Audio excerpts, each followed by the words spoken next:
La manipulation fait grandement partie de notre quotidien, alors laisse-moi te présenter 3 techniques ultimes pour manipuler toutes tes conversations et pour tout simplement avoir le oui.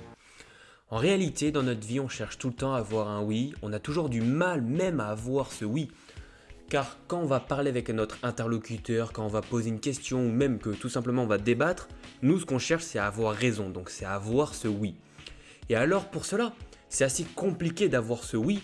Parce que bien sûr que nos interlocuteurs, dans nos discours, dans nos conversations, ne seront jamais d'accord avec nous car tout simplement, chacun a sa vision, chacun a sa façon de faire, de présenter, et ainsi de suite. Donc c'est pour ça que en manipulant ta conversation, tu vas tout simplement pouvoir avoir des oui, avoir raison lors de tes discours, ce qui me semble littéralement important. Sachant que le but d'une conversation, c'est pas de divulguer, le but d'une conversation, c'est tout simplement d'avoir raison. La technique numéro 1, ça va être tout simplement d'apporter une valeur. En quelque sorte, si vous demandez un service à quelqu'un, si vous lui demandez pour vous, pour votre bien vous, bien sûr que la personne n'est pas réellement attachée à vous. Donc, dans tous les cas, elle ira jamais dire un oui. Alors que si vous ajoutez une valeur dans cette phrase, dans cette question même, si tout simplement la question c'était est-ce que tu peux m'emmener au cinéma? Vous êtes là avec votre pote et vous lui dites hey mec, est-ce que tu peux m'emmener au cinéma? Il va vous dire ouais mais je vais pas t'emmener au cinéma, ça me sert à quoi? J'ai pas envie d'aller voir le film, je vais gaspiller du gasoil, et ainsi de suite. Ok, très bien. Mais si vous reposez la question hey mec, je vais au cinéma parce qu'il y aura Carla. Et qu'on va dire que Carla c'était la fille que votre pote kiffait. D'un seul coup il va dire ah bah ouais je suis carrément chaud d'aller au cinéma. Et en réalité c'est ça, pour avoir un oui, il faut ajouter une valeur, ajouter quelque chose de précieux que votre interlocuteur a envie de voir ou a envie d'avoir, tout simplement. Et c'est ça réellement, c'est une petite technique de manipulation, mais c'est une technique qui a de grands effets. Tout simplement, vous allez lui rendre un service, en quelque sorte, pas un service, mais vous allez lui apporter quelque chose de bien pour lui. Donc il n'a aucune raison de dire non, tout simplement, c'est complètement logique. Mais on n'y pense pas assez souvent, mais pourtant, c'est vraiment une phrase qui est super et essentiellement importante dans vos discussions. Parce que lors d'une discussion, quand on cherche le oui, il est important d'ajouter tout simplement cette valeur-là. Donc cette valeur-là, elle passe par le biais de quelque chose qui est important pour, on va dire, votre pote, tout simplement. Et donc, en quelque sorte, il faut que votre interlocuteur ait un choix compliqué. Vous lui proposez au final d'aller au cinéma avec vous, ou alors vous allez lui proposer d'aller au cinéma avec vous, mais il y a cette fille. Donc, vous l'avez compris? Bon, en vrai, je peux comprendre que c'est pas, si on prend la situation du cinéma, c'est pas super cool, qu'au final vous allez passer une soirée de merde.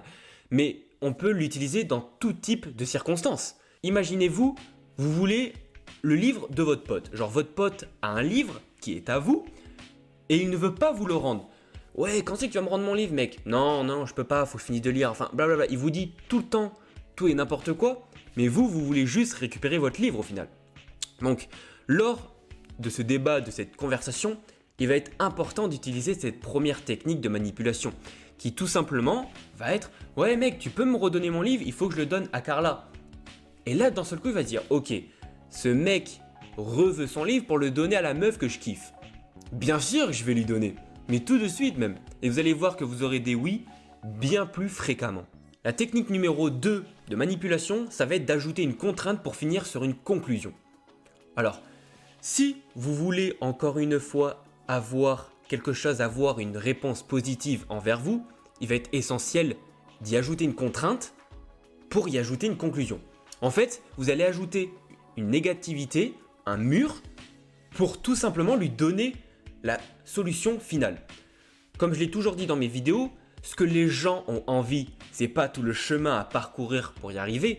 Ce que les gens veulent vraiment, c'est quoi? C'est la finalité. Qu'est-ce que ça va leur apporter? Donc il va être essentiel d'y ajouter cette contrainte-là pour le barrer, lui dire tu vois, tu ne peux pas, et pour lui finir sur sa conclusion. Exemple, si on va toujours dans ce sens-là, en lui disant que vous voulez qu'il vous emmène à la soirée. Il y a, on va dire, la soirée de Jérôme, qui est l'un de vos collègues, et tout simplement, vous voulez aller à cette soirée-là, et vous avez personne, en fait, pour vous emmener. Donc vous allez demander à ce pote-là qui a le permis. Et du coup, vous allez lui dire, ouais, est-ce que tu peux m'emmener à la soirée de Jérôme? Et tout. Et lui va vous répondre quoi? Ouais, mais moi je peux pas, faut que je passe par le périph. Si je passe pas par le périph, je vais perdre du temps, du gasoil et au final on sera pas à l'heure. Et vous, dans ce cas-là, vous avez direct une seule chose à faire, mettre une contrainte pour y ajouter une conclusion. Donc la contrainte, elle va être tout simple, ça va être ouais, mais t'imagines, faut qu'on soit à 19h là-bas. À 18h, c'est la débauche et tout. Donc tu vas aller sur le périph, tu vas perdre trop de temps, tu vas être dans les bouchons et au final tu vas perdre plus de temps à être dans les bouchons qu'à aller chez Jérôme. Mais par contre, si tu viens me chercher, on passera par les petites routes, mais au final, on arrivera à l'heure si tu pars un petit peu plus tôt, mais par contre, tu éviteras tout ce qui est les bouchons, et au final, on sera tous heureux, tous contents, et on sera tous arrivés à la bonne heure. Et là, vous voyez directement, vous lui avez posé une contrainte pour lui ajouter la solution. Donc, en quelque sorte, ce mec-là, dans sa tête, il va se dire, ok, alors, à 18h, si je prends ma bagnole, que je vais à la soirée de Jérôme, que je passe par le périph', mais qu'au final, il y a trop de monde et tout, ah ouais, je vais perdre un temps de fou. Mais alors que si je passe par là-bas, par les petites routes, et en plus, du coup, je passe devant chez Louis, c'est un peu plus long, mais bon, au moins, j'évite tous les bouchons. Donc bien sûr qu'il va le faire. Et comme ça, vous lui avez réglé sa contrainte, et vous avez eu votre oui. C'est tout simple en fait.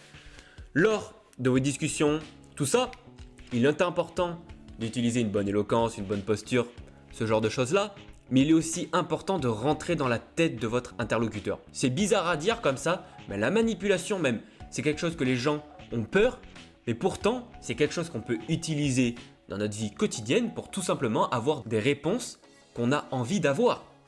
C'est pour ça qu'il existe une multitude de techniques comme les deux que je vous ai présentées là. Et la troisième technique de manipulation, c'est celle qui est la plus puissante pour moi lors de vos discours et lors de vos discussions, ça va être en fait de mélanger les deux premières. Alors, lors de votre discours, de votre manipulation, quoi que ce soit, il va être au final important de mélanger ces deux-là. Donc, pour mélanger ces deux-là, il va être tout simple d'ajouter la valeur, la contrainte et la conclusion, comme on l'a vu dans les deux premières techniques de manipulation. Donc, si on prenait un exemple, on va toujours aller à cette soirée de Jérôme, mais vous voyez que votre pote, il est vraiment pas chaud pour y aller, mais pas chaud du tout. Donc tout simplement, qu'est-ce qu'on va faire? On va lui ajouter une première contrainte. Ouais mais mec, si tu passes par le périph', il va y avoir des bouchons. Boum. Il y a la solution qui vient de vous chercher. Ouais mais mec, à cette soirée, il y a Carla, tu sais la meuf que tu kiffes tant au lycée. Ok, vous lui avez ajouté une contrainte, vous lui avez ajouté une valeur, et vous lui avez donné la possibilité de passer par ce chemin-là pour vous chercher. Vous avez tout gagné. Vous avez tout gagné. Vous avez ajouté contrainte, valeur, conclusion.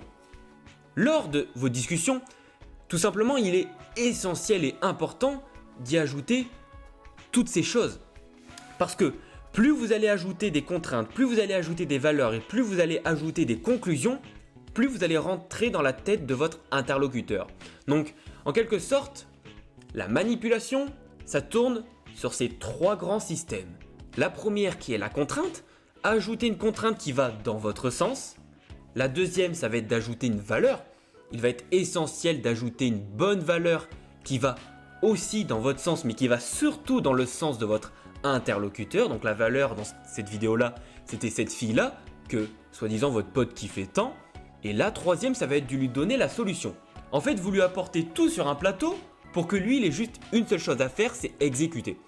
Donc c'est pour ça que ces trois techniques de manipulation sont essentiellement importantes et qu'il faut tout simplement les travailler. On a pris des exemples un peu bidons qui ne ressemblaient pas réellement à quelque chose, mais c'était vraiment pour vous faire comprendre et pour vous faciliter la tâche.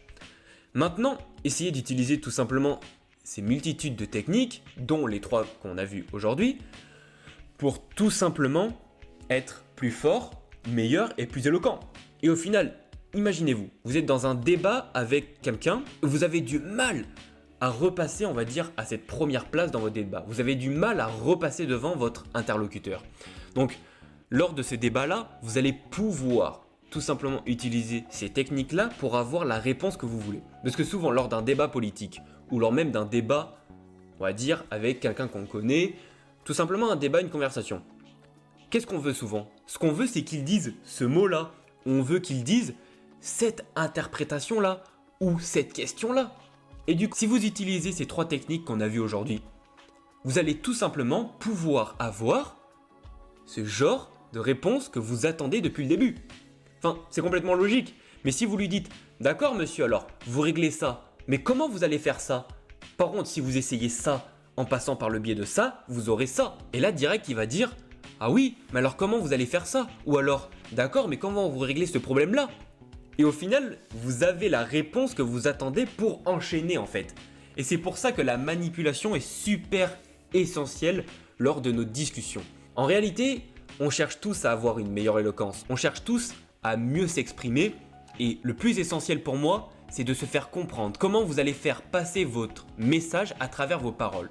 Alors pour cela, pour passer ce message à travers nos paroles, il va être essentiel de passer par une bonne posture, une bonne éloquence, une bonne compréhension des phrases de notre interlocuteur et surtout d'arriver à manipuler ce genre de discussion, d'arriver à manipuler ce genre de discours pour tout simplement prendre les devants.